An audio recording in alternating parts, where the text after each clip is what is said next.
What's up, y'all? It's your girl, Aasha Marie, and you're checking in with Hip Hop United with my girl, Brianna.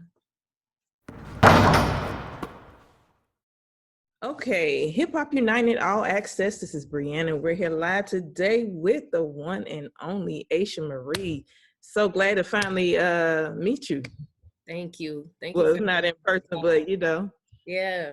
We've been kind of communicating here over the past year or two. Yeah. When I was with the other platform, you know what I'm saying. But introduce yourself to everybody. So my name is Aasha Marie. I am a creative artist, musician, rapper from Chicago, from the south side of Chicago. I've been actively doing music for about, really all my life, but professionally for the past 6 years.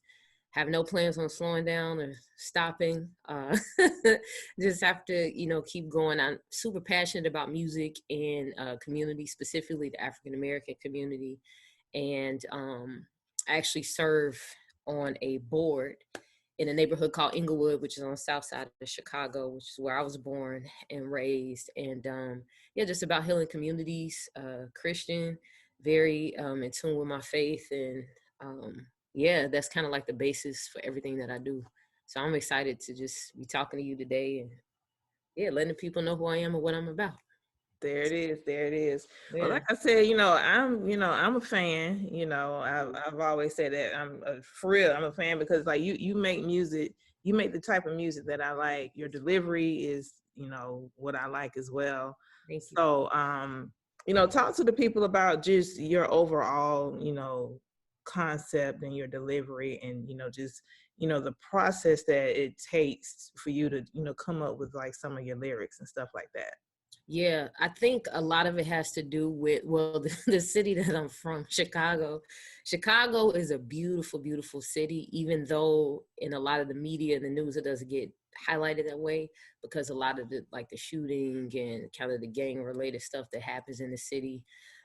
Even now during the pandemic, all you hear about now is like carjackings and shootings and things like that. But Chicago has like a rich history of music. And for me, like I got my start in gospel music and then I started rapping at like 15, 16 years old. So the city has always been vibrant and like a home for and a hub for music. So when you come from a city like Chicago that is rough around the edges, especially if you're from like the south or west side of Chicago, which is where a lot of African Americans are heavily concentrated, it's just a different type of lifestyle, a different type of just way of life from other parts of the city that are more like diverse or like predominantly white. So that definitely shaped me. And so even though like I grew up, in the church, I started off on the organ, playing organ and piano. That's why I got my start as a musician, and everything kind of blossomed and grew, from there. I come from a family of singers. So that really shaped me. But then when you grow up in the hood, that shapes you too. So I think even though I wasn't like in the streets, you got family members and stuff in the streets, you got your childhood homies that are in the streets, all those experiences, they shape you. And so it really made me the rapper that I am. And even, growing up, just being exposed to just, people don't listen to the radio anymore, like traditional radio. But I grew up like cassette tapes, recording the rappers and the music on the radio, sitting by the radio every day, waiting on my favorite song to come on so I could record it.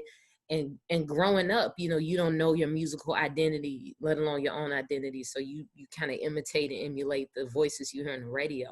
So that very much shaped who I am as an MC. So I think that kind of edge that I have, that you hear, that grittiness, and it's a lot of anger and stuff that, maybe I held in over the years and things that I wasn't able to express. I feel like the number one thing that I love about rap is that I can express myself in such a way that I can in any other art form, even like not even in conversation. There's just something about rap that just frees me to be who I am and to say, like, I feel like I have the license to say things I otherwise wouldn't. And that's what I love about hip hop, and there are no rules to it. So it's like you can be completely creative and free to express yourself. And that's like the type of rapper that I am. Like I always infuse my Christian faith in what I do, but I love telling, stories and narratives of where I grew up and what it was like. I think people can relate to that at the end of the day. So rapping is like the one thing that like I can never put down like ever. It's just one of those things that's just in me to do. And how I fell into it, I think I was probably like 15 when I seriously started rapping. And this was before writing, recording in studios. It was all freestyling with friends and people from the block. And that's just how it started. I think Can that's you freestyle? Can you freestyle? Or you write your lyrics? I write my lyrics now, Okay. but I'm saying back then it was all freestyle. You just on the spot. I think back then we probably rarely wrote anything. It's just, oh, we gonna bring, back then when I was a teenager, my house was a hangout spot. So all the kids in the neighborhood would come. And when I started rapping, it's like, all right, going into the basement. The basement was where we would, concoct our rhymes and stuff. So they'll bring people, all right, we bring it so-and-so to battle Aasha. We just finna spit. We bring it so-and-so to hear Aasha rap, or Aasha, we need you to hear the person rap. It was just that type of, community. What I've learned to do now is kind of, even though it's a Christian message and I have like scripture kind of weaved into it, I always try to find a way to repackage it to make it palatable for people to like digest it and understand what I'm saying.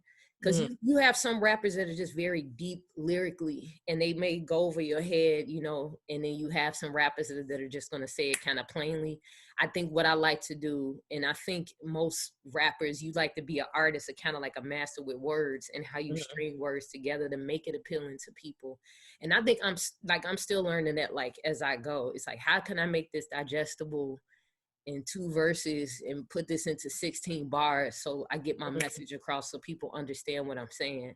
And that's like the most, I think, a creative thing that I've been able to do in rap that I can't really do like in other art forms, because I do produce, I do make music, and I do, songwrite and teach choirs and ensembles and stuff. But rap is just that special thing that I'm like, this is one thing that I want to own, that I know I'm good at, and I want to keep going with it. So Got you.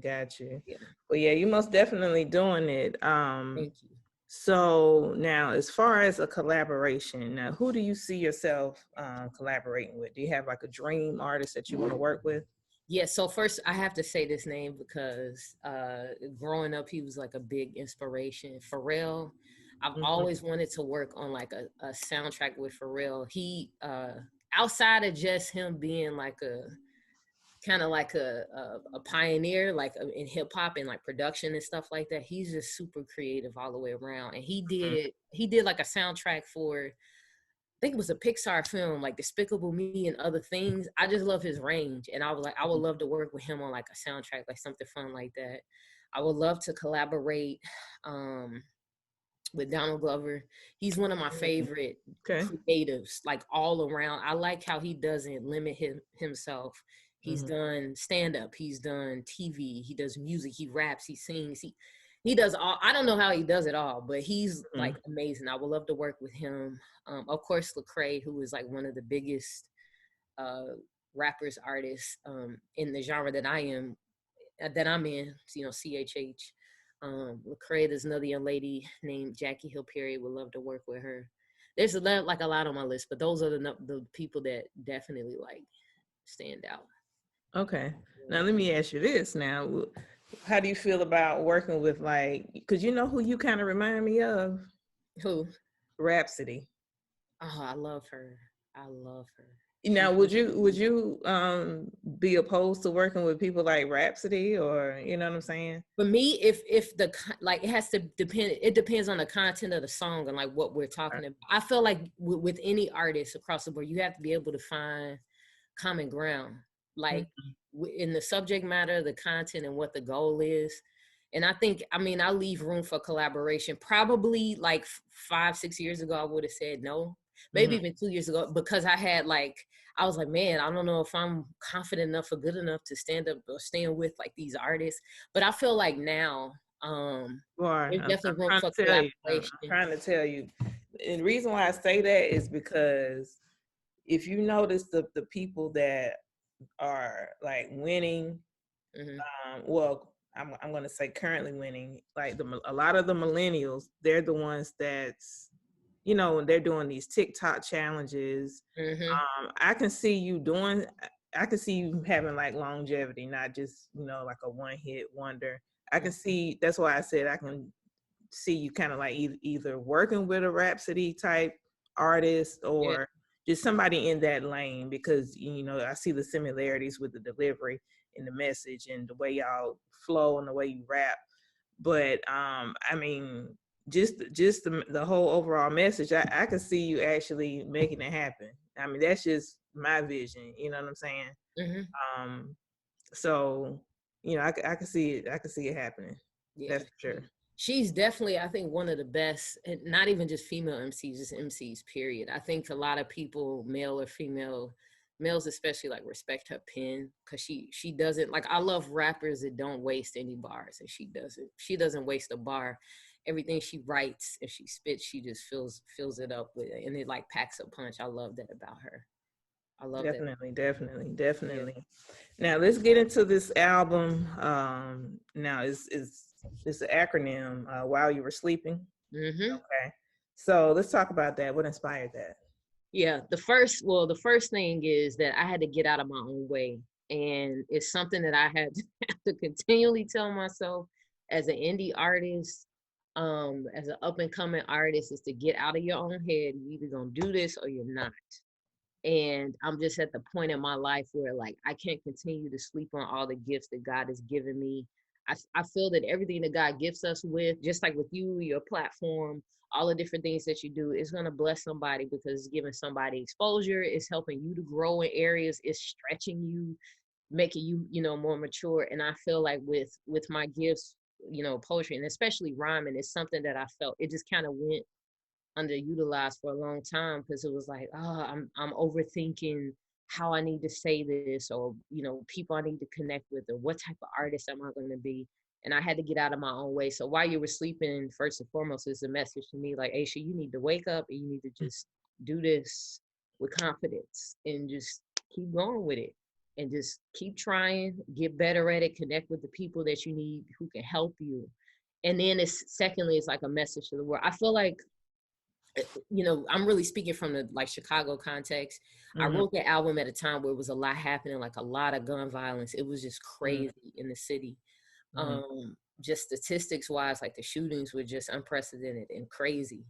And to the point where like back in the 90s, Chicago was like bad, like terrible. And then it's like it kind of, there was like a spike in everything. And so even the first single that is titled the same way, While You Were Sleeping, WYWS, I was speaking to like, I was like, man, people in our neighborhoods, especially in our churches, like if you look at back in the day, like the Black church, the Christian church was really like a centerpiece for a lot that happened in the civil rights movement and things. And then the church is still an agent of change. You know, God has called us to be salt and light to people, and people in those types of lifestyles who need mentorship, who need people walking with them, who need people pointing them to the way, the truth, and the life, which is Christ. But I feel like a lot of that has been lost. Like people don't know their neighbors anymore. People don't connect. And even artists, I remember watching a documentary by Nina Simone, and she was saying like an artist has a responsibility to speak to the times and kind of be relevant in that way. So with that song, I wanted to do that. And with the album, I was like, what are areas in my life that I am asleep in every single day? Like I had this song called Punch where like, I got this 9 to 5. It is not what I want to be doing. I want to be doing music full time. But how can I make the best of it, seeing how this job is actually providing the money for me to do the music thing? Right. I wasn't seeing it that way. I'm just complaining about it. So it's like, how can I like wake up to the fact that this job, even though it's not what I want to do, it's a blessing. It's like I'm able to pay my bills and, you know, so every song kind of like speaks to that in that way. So it's kind of like my wake up call, but also a lot of people, you know, with any artist, it's like people know what you do, but they also sometimes need to be introduced or reintroduced to who you are, where you are in your life. So it's like that wake up call, like it's not being pretentious, but it's like, I'm here. Here's what I do. Here's what I'm about. And you could listen to it on this album. So while you were sleeping, I've been grinding, I've been working on it, and now here it is. So that's like the kind of nucleus of the whole project. Got you. Yeah. Now, it's how many? It's 14 tracks, right? 14 tracks. Okay. Yeah. Now, like I said, to me, it's like a classic now. But I know it has to be one or two that sticks out the most. That is just like your all-time favorite. Like my favorite songs. Yeah. On the project. Well, the title track, like the first single, because that song took the longest to write, because Mm-hmm. I didn't know like how I wanted to flow on it. I'm like, should it be 2 verses? Should it be 3? I was like, it should be 2 verses. And I wanted to pack everything in there that I needed to say, because I'm speaking to like the streets and I'm speaking to like the church. And it was the one song that I went in with. I have 2 friends that are amazing rappers and lyricists, and I'll have them, critique my bars, and they help me push my pen.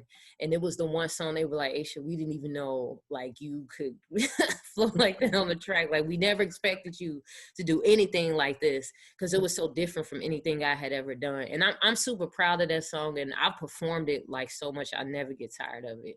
And every time I perform it, it takes on new meaning. Like, even with everything that happened in the pandemic, with like, you know, uh, police brutality and the riots and just all the kind of social, political upheaval, I felt like it was just so relevant to that. And I feel like it's one of those songs that I could perform like forever.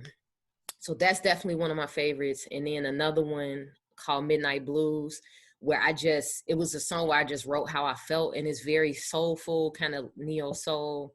Like, I'm actually working on the music video for that one that I'll be releasing soon. And that one is just like one of the ones that it's like my favorite, because I just really pour my heart out on paper. And I think, sometimes it's hard for artists to be super transparent in that way, but I'm glad I have like that song that I'm like, I'll forever love this song, because I was like brutally honest with how I felt.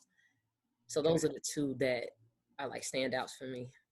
Got you. So when you're not behind the booth and you're not in your musical element, what do you do? I love to cook. Okay. I love to cook, like comfort food, not even like fancy food, just like comfort food, like meatloaf, mashed potatoes, catfish. And so Chicago, I don't know how it is in Atlanta, or you I'm from originally Carolina, from right? South Carolina. So in Chicago, spaghetti and catfish, like fried catfish, is a thing. Oh, okay. I never heard it mixed together like Yeah, that. you eat them together, because they were like, is spaghetti a side dish or a main dish? We like, it depends. It could be both. But that's the Okay. thing in Chicago. So like, I love to cook. Cooking just helps me unwind. It relaxes me. I just love being in the kitchen, cooking. And pre-pandemic, I just love going to concerts. I was going to tons and tons of concerts like before the pandemic, and I had planned to go to a lot. I just love live music, and just, now it's risky, you can't be in crowds and stuff like that. But those are like 2 things I love to do. Atlanta is not adhering to that statement at all. How are y'all COVID cases? What's funny is that on social media, I've been seeing people talk about like, man, people still kicking it. Are y'all seeing all these crowds?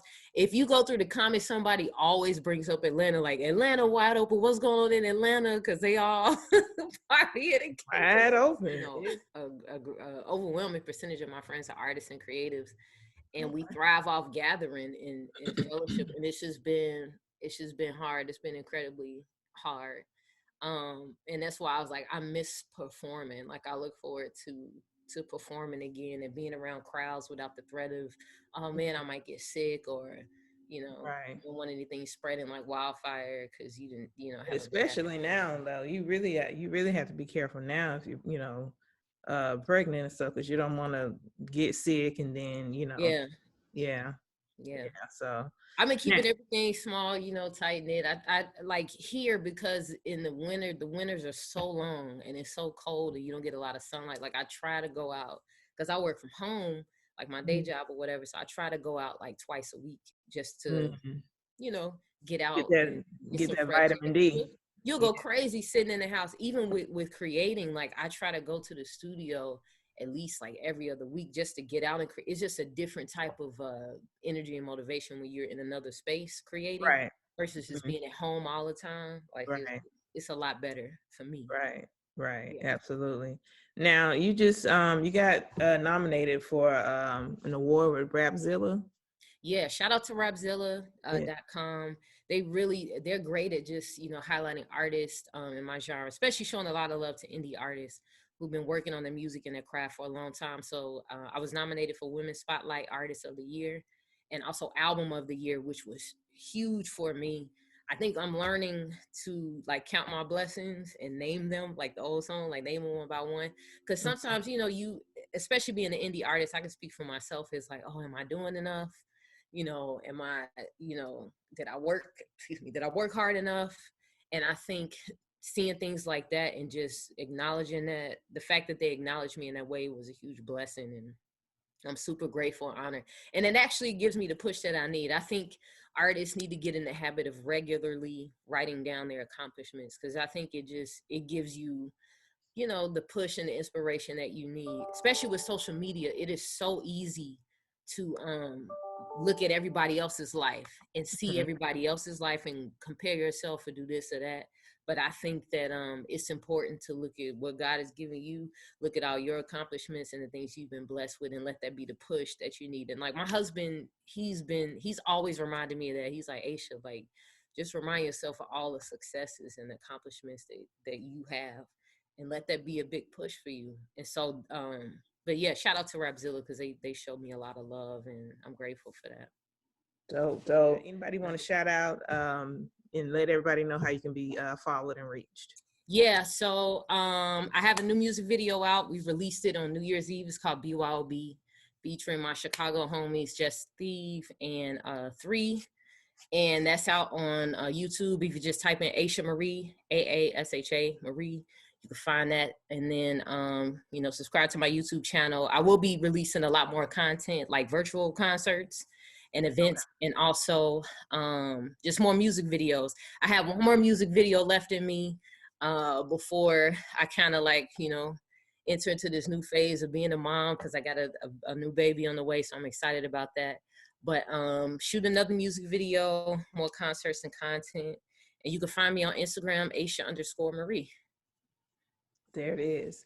Well, it was a pleasure speaking with you. I do appreciate you for checking in and taking the time to speak to Hip Hop United. Thank you. I appreciate it. No problem.